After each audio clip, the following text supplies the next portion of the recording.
mountain bike cross-country ang 13-year-old rider na si Aristen Dormitorio na kapatid ng Olympian at national team cyclist na si Ariana Evangelista. Yan ang ulat ni teammate Daryl Oclares.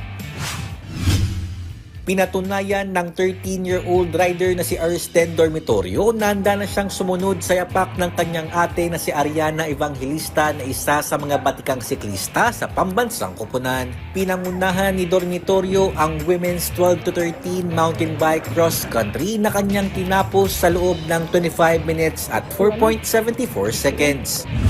Very hard, but kaya naman. I trained like for the whole year for this. Not really, but like some other races. Ayon pa kay Dormitorio, pangarap niya rin na maging Olympian gaya ng kanyang kapatid na si Ariana. Kaya baon niya palagi ang mga ibinibigay na payo ng kanyang ate.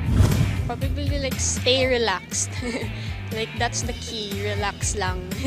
She's very strong sa ahon and skills. Dun po ako na-inspire sa kanya. Samantala, namuno naman para sa women's 14 to 15 ang Davaoeño rider na si Shaira May Rizalado. Ito ang kanyang unang ginto sa ikalawang taon niya na paglahok sa Batang Pinoy.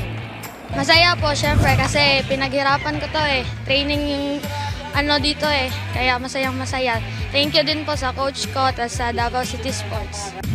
Katulad din ng ibang mga batang atleta, malinaw ang pangarap ni Rizalado para sa kanyang karera.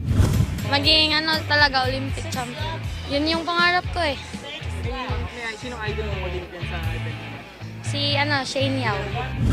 Ilan lamang sina Dormitorio at Rizalado sa mga bagong henerasyon ng siklista na magpapatuloy ng pagpadyak para sa Philippine cycling.